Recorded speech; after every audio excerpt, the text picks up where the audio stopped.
ในตอนเช้าของวันที่8 เมษายน 2025นี้อยู่ที่ห้องรับรองของแขวงสหายดวงตามรคาสุขคณะประจำภาคแขวงประธานกฎกาภาครัฐแขวงบริคำไซทั้งเป็นประธานสมาคมมิตรภาพลาวเวียดนามขั้นแขวงได้เป็นเกียรติต้อนรับสหายนางดังที่ไฮเติมกุ้งสุนใหญ่สาธารณรัฐสังคมเวียดนามประจำภาคกลางแขวงสะวรรณเขตในโอกาสที่สหายพร้อมโดยคณะเข้ามาอวยพรปีใหม่ลาวพุทธศักราช 2568 ที่จะมาถึงนี้โอกาสดังกล่าวนี้สหายดวงตามรคาสุขต่างหน้าให้คณะบริหารงานพรรคแขวงได้กล่าวต้อนรับอย่างอบอุ่นและแสดงความขอบอกขอบใจมายังกงสุลใหญ่สาธารณรัฐสังคมเวียดนามประจำภาคกลางแขวงสะวรรณเขตพร้อมคณะซึ่งย่ำใดเวลาใดก็เห็นได้ถึงความหมายความสำคัญของบุญปีใหม่ลาวพ.ศ. 2568การเข้าอวยพรครั้งนี้เป็นการเสริมขยายใส่ประพันธ์มิตรภาพอันยิ่งใหญ่ความสามัคคีแบบพิเศษและการร่วมมือรอบด้านระหว่างสองชาติลาวเวียดนามที่มีให้กันตลอดมาพร้อมทั้งเป็นการสืบต่อรักษาสายประพันธ์มิตรภาพอันยิ่งใหญ่ดังกล่าวให้มีความมั่นคงทนงแกนตลอดไป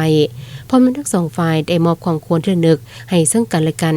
ฉะนั้นในเวลาต่อมาสหายดวงตามรคาสุขพร้อมคณะได้เป็นเกียรติต้อนรับสหายเจินวันอุดคณะประจำภาคแขวงประธานคณะกรรมการแนวโฮมแห่งศาสตร์เวียดนามแขวงบากเลียวพร้อมคณะ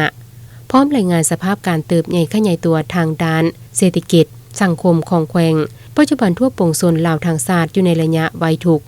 ต่อการจากไปของสหายพลเอกคำไตศรีพันดลอดีตประธานคณะบริหารงานศูนย์กลางพรรคอดีตประธานประเทศแห่งสาธารณรัฐประชาธิปไตยประชาชนลาวสำหรับการเสริมขยายหมู่เสือสายพัวพันธุ์แบบพิเศษลาวเวียด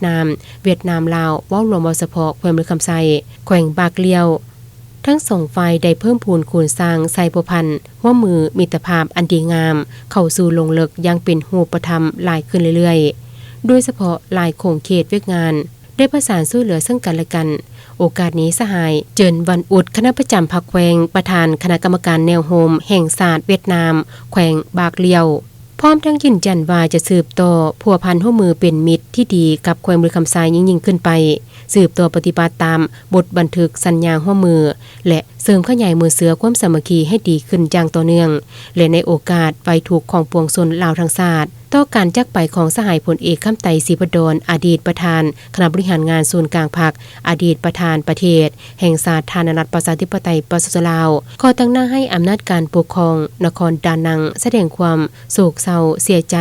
มายังการนำภาครัฐและประชาชนลาวที่ได้สูญเสียอดีตการนำขั้นสูงไปยังบ่มีวันหวนคืนและในโอกาสปีใหม่ลาวพุทธศักราช